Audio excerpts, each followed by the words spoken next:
Hi guys, welcome back to a page in the chapter, or welcome if you are new here. My name is Paige and today we are going through my March TBR.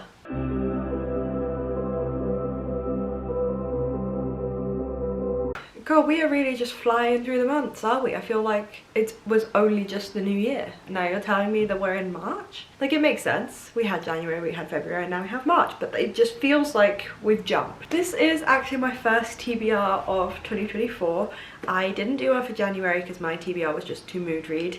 I then just kind of didn't manage to do one for February. It didn't really work out with where the content was sitting, so I just thought, okay, I'll take another month to just mood read. And so here we are. I'm still of the mindset that I am liking the mood reading. The mood reading is really helping me read a lot of books. So this one is a tentative TBR. It is also quite a light TBR. I read, or for the past 2 months I have read a lot more than is on this TBR. And I've done that so that I still have room in the month to mood read, so I can hopefully still scratch that itch that I have. I'm just liking it a lot more this way with the mood reading. I didn't realize how much like forcing myself to stick to TBRs was preventing me from reading until I took a couple, it was probably a good 6 months to not have a TBR, and that has honestly been nice. So like, if you feel like you're struggling to hit like your reading goal for the year or something, maybe try like just mood reading and going with the flow, because that has helped me read so much already this year. I'm gonna keep this one quite short and sweet, so if you guys like TBRs, you like wrap-ups, you like sound this video, then do please feel free to hit that big red subscribe button down below to stay tuned for future content. I upload every single Wednesday and every single Sunday, so there's no shortage of bookish content here for you to enjoy. Also, do please feel free to check me out on Bookstagram at Page in Chapter. I love the Bookstagram community. I love it over there. It's such a fun way for me to be like a bit more creative, like on top of booktube, so might be worth checking me out over there. And so without further ado, let's get on into my March TBR. The first book on my March TBR is rolling over from February, and that is The War of Two Queens by Jennifer Armentrout. This is book 4 in the From Blood and Ash series. I have been devouring the From Blood and Ash series up until this point. I have been loving it. I gave the first book 4 stars, the second book 4 stars, the third book 5 stars, and I was so excited to go into this, and now it's rolling over a month because it's been that hard for me to want to pick it up. When I'm reading it, it's fine. Like, I'm 200 pages in, so once I actually start reading it, it's fine. But then I put it down and my mood has just been wanting more romance this month, I guess. Yeah, I need more Castile content from this book. And I know it's just because it's the direction that the plot has taken, and I knew it would have to take that kind of direction at some point, and that's fine. But it just hasn't been fitting the mood. And so I'm struggling a little bit with this book. Definitely gonna finish it. I really want to commit to finishing this series, and no amount of like slumpy feeling is gonna prevent me from doing that. But yeah, I'm a little bit disappointed that I haven't gelled with this book as much or as immediately as with the previous books. But I'm hoping that we'll get there. I'm hoping that we will reach a point where I'm getting the kind of content that I want. I'm back to being obsessed with the series again. So the From Blood and Ash series is a kind of very standard romantasy series to get started with. I talked about it in my Romantasy for Beginners guide. It follows our main character Poppy, and she is deemed the maiden by this society, and she isn't allowed to communicate with anyone, she isn't allowed to touch anyone, she isn't even allowed to have anyone look at her. And when an attempt is made on her life, she gains a new guard, and we follow how the relationship kind of develops between her and this guard, and how that pushes her in the direction of realizing that maybe she doesn't want to be the maiden, and just kind of realizing more about herself and who she is and what on earth is going on. It is a very fun series. A lot of twists, a lot of turns, a lot of cliffhangers. Jennifer Armentrout really knows how to keep tension in a relationship across multiple books, so it doesn't feel boring. But yeah, I'm very much hoping to finish this one next month. I think my plan is just going to be to read little chunks, and hopefully that will motivate me to finish it. The next book that I would like to get to is another continuation of a book that you saw me read last month, and that is The Ballad of Never After by Stephanie Garber. This is the second book in the Once Upon a Broken Heart trilogy, of which I started last month, and I vlogged that, so I will link that somewhere for you guys to go and watch that vlog if you are interested. I really enjoyed the first book. I gave it 4 stars. I loved the kind of fairy tale feel of the world. It was so immersive and really amazing for escapism, and I'm just really excited to see where the story goes next. I feel like I can't quite predict what's going to happen with this story or where it's going to go. I know who I'm rooting for. I'm not going to say it though, but I know who I'm rooting for. But yeah, I'm just really excited to see more of what's going on with the story, really keep it going. The first book in this series, Once Upon a Broken Heart, follows our main character Evangeline, and she ends up making a deal with like the fate of love because she is brokenhearted. The man she is in love with has decided to marry somebody else, and so she makes a deal with the fate of broken hearts, or the fate of love. The fates in this world kind of act like different gods. They like preside over different things, and this deal with the fate of broken hearts or the fate of love, whichever he is, I can't quite remember off the top of my head, leads her on quite the adventure. Definitely a deal that she comes to regret. It's a fun little series. It kind of feels like if you took a Disney princess and right before they were about to get their happily ever after, you took it away from them and made them brokenhearted, and then watched a movie about what they would do next. That's very much what this series feels like, and I really enjoy that. I think that's a really creative take. This one is on here because I do love a sports romance, and I'm sure it will be fun, and I think it'll be good to have the option of a sports romance on my TBR, but I am very concerned about this book, and I'll tell you why in a second. So the next book on my TBR is Hucking Around by Emily Rath. I bought this because it's not very often that I see sports romances in paperback form just bashing about in my local Waterstones. I actually really want to make an effort to buy more of the sports romances that I've enjoyed on Kindle so that I can have a dedicated section of sports romances. I bought this because I thought it would be good. I like a sports romance, I want to read it.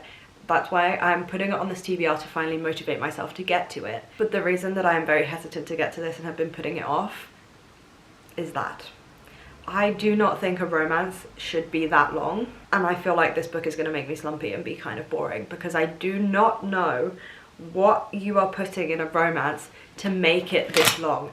It's just 2 people falling in love. Like, what the fuck does it need to be 700 pages for? 700 pages for a sports romance, an ice hockey romance. I'm terrified to read this. Like, I'm really hoping that it surprises me and it's really good.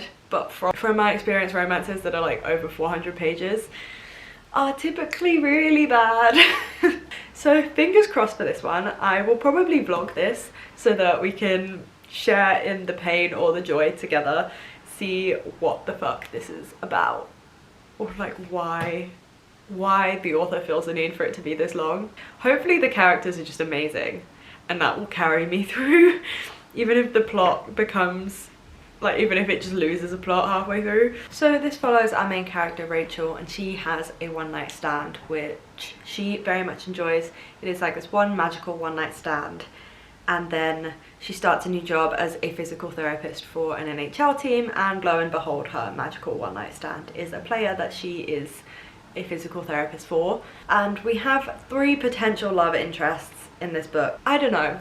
I love a good hockey romance. I enjoy diversifying my takes on sports romances and reading as many sports romances as I possibly can, but I've got to say I'm not entirely sure about this one. So this one has to be on a TBR if I ever have any hope of getting to it.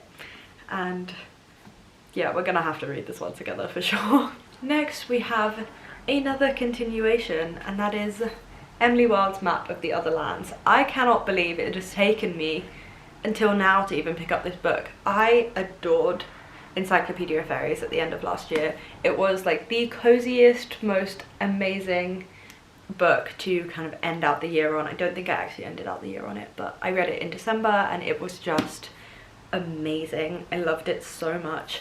Immediately went and picked up this book, and yeah, even though I like went out immediately to buy the sequel, I just haven't got to it yet. So Emily Wilde's Encyclopedia of Fairies is this very cozy fantasy story following our main character Emily Wilde, and she's an academic at Oxford, but her specialism is fairies and fae creatures, and she is putting together an encyclopedia of all of the fairies that exist in different parts of the world and how they interact with humans and are they dangerous and whatnot. And this leads her to travels to this very kind of icy, wintry small town, and she runs into some trouble with the local community, causing one of her colleagues to go and join her and help her out. And it follows Emily as she is exploring this new world, as she is working on her encyclopedia. The world building in this is amazing, and the feel of the book and how kind of academic it feels is wonderful. It has all of these little like notations of like what things mean that just make you really feel like you are reading like an academic piece, but it's obviously a lot more engaging than an academic text. But I really enjoyed the way it was written. But there is a relationship forming between Emily and her colleague, but I wouldn't say it's the romance is the center of the story. I don't have these books on my fantasy with a strong romance plot shelf. I have them on my pure fantasy shelf. But I absolutely adored the first book, and I'm so excited to get to the second book. I assume it follows Emily as she travels to Otherlands, but I don't want to read the blurb. I kind of just want to go into this and vibe. The only reason I have actually been putting this book off is because it's so cozy and wholesome and warming that I've been wanting to save it for like a night when I really want the cozy vibes.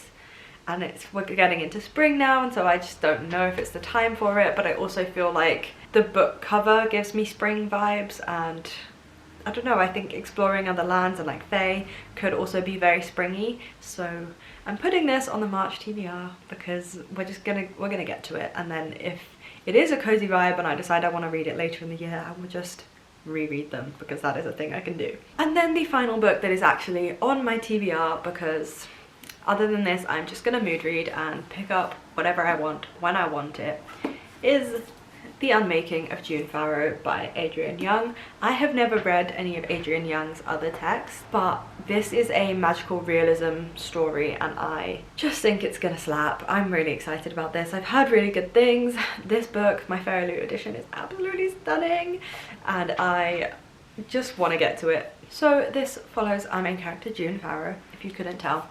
Her family is known for being like excellent farmers, but they are also cursed. So we follow June as she kind of goes following clues about her mother's death and mother's disappearance to kind of uncover what on earth is going on, you know, why their mother disappeared, why are they cursed, what is going on, and what is the secret in this small town. And I think as soon as I pick this one up, I'm going to be immediately hooked by the story and the characters, and I think I'm going to fly through this one really easily. So I'm so excited about this.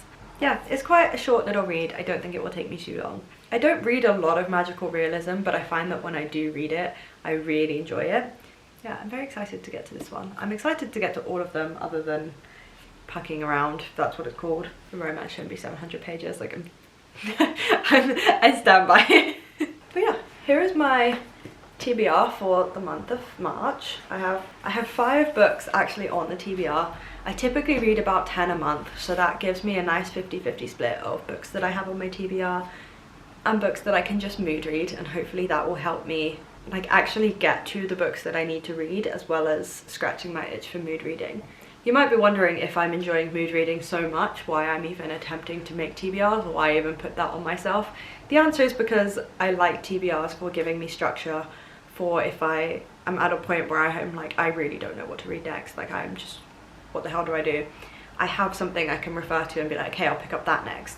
And it also really helps me get to the books that have been on my TBR the longest, or that I really need to get to for some reason. So I like having a TBR, but I also like mood reading. So I'm hoping a 50-50 split will work out quite nicely for me and really work. And obviously if the month goes on and I really don't want to read one of these books, then it's fine. I'll just take it off. Like, it doesn't matter if I don't get to it, but I would like very much to get to these books this month. If you guys have read any of these books, or you also want to get to any of these books, then please let me know down in the comment section. We can have a little chat about books that we are excited about, or let me know some of your thoughts on them so I can be a little bit prepared going in what to expect, but obviously no spoilies. And if you guys enjoyed this video, then do please feel free to hit that big red subscribe button down below and stay tuned for future content. I am on a roll with the content creation. I'm enjoying it so much now, and there will definitely be many a vlog of me reading these books. So if you're particularly interested in how I find them, then stay tuned for vlogs whilst I read them, and my wrap up at the end of the month where we'll talk through how on earth I found them. And I'm sure you are all very interested. I'm just gonna let you go on with your day now, but I hope you guys are having a fantastic week, you're enjoying everything you are reading, and there are no reading slumps in your future, and I will see you for my next video. Bye guys.